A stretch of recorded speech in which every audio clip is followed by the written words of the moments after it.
I see something wrong. Oh, dude, he's taking out. He's moving out.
We're pretty much set up. I'm going to get calling here in a minute with the caller.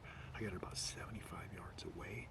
Down over there, I put out just a few morsels of tuna for him to smell, and then hopefully we can get him to come in before it gets dark. Temperature has been awesome lately. It's gone up. It's perfect. There's not a lot of wind, which is perfect. There's a lot of good signs here. The big question is, can we get him to come out in light to get some photographs or get some video or something like that? So generally after I make all the racket of putting everything together, I just don't do anything for a little bit. And so I'm basically going to be quiet here for the next 10-20 minutes, and then I'll probably start calling.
There's one. He's coming in. I see something wrong. Oh, dude, he's taking out. He's moving out.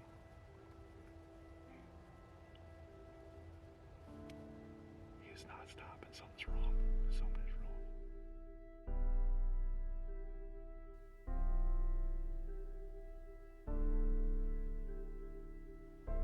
Here he goes. He's stopped.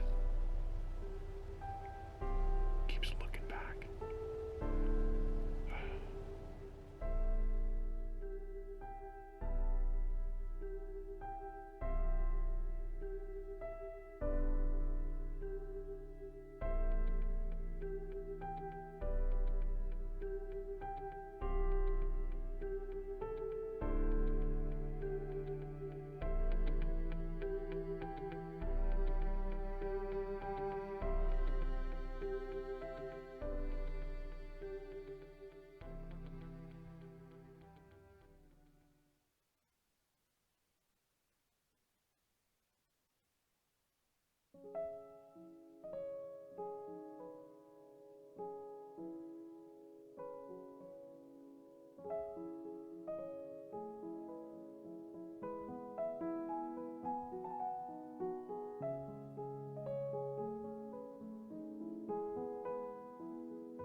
That's wildlife photography there.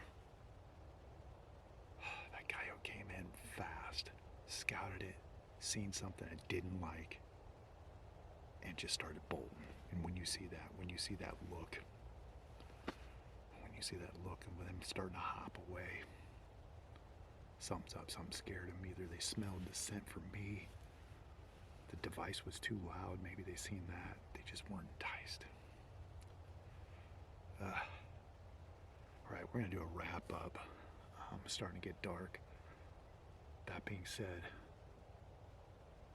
we'll talk about the lessons learned here, some of the things I did wrong, and then it's always something, trying new equipment, trying something different. So yeah, we'll let's go back to the house and figure this out. I got about a 45-minute pack up here. Okay. Kind of a bummer. Kind of a bummer. It was nice seeing it, you know, that close. You can do everything. Anyway, I'm gonna get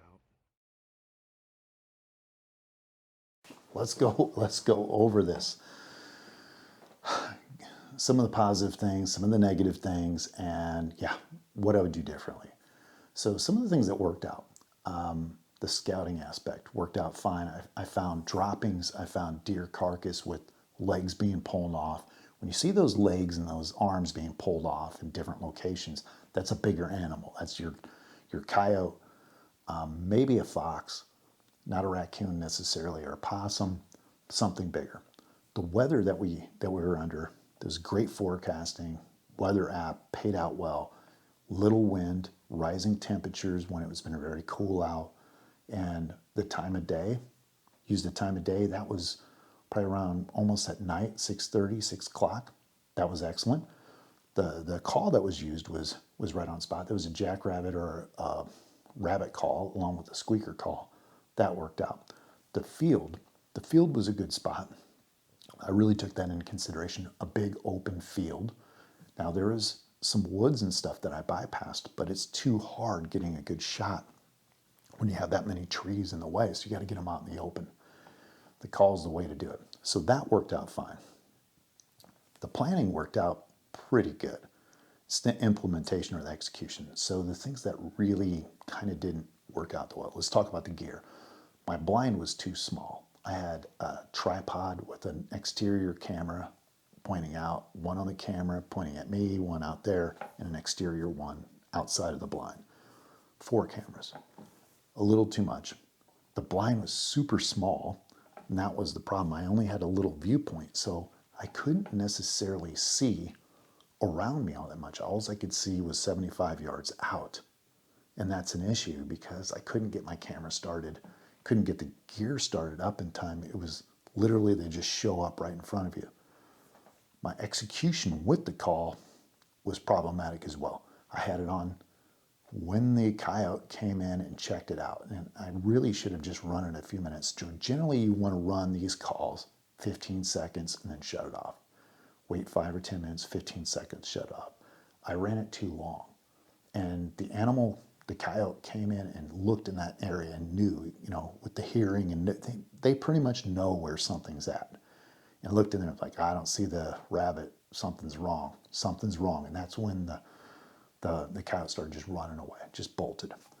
So knowing that, the execution, the small blind, I had to fight in moving the camera way off through the viewport. So I was actually pushing the blind and struggling against the side of the blind. That's an issue. And then the weeds. In front of me, their weeds weren't too bad. But to the side, there was a hill that was up. I had a lot of trees, twigs, and weeds in front of me. It made it seem like it was out of focus. Now, granted, some of the things were out of focus. I was struggling with that, struggling with the blind. But also just know when you're shooting through a lot of grass or weeds, it doesn't look right. It looks like it's out of focus, and it's not. Just know that. So I'd pick a little bit of different location and that. What are the things that I would do differently? Okay, Micro Four Thirds kind of keeps popping its ugly head up here because there's a lot of benefits to that. I probably had easily 50, 60 pounds worth of gear with me. I had 4 cameras, 3 tripods, a blind, and a collar and a hand collar, and thermal. Those items in a backpack, those items are heavy, and it takes time to set it up, and it makes noise.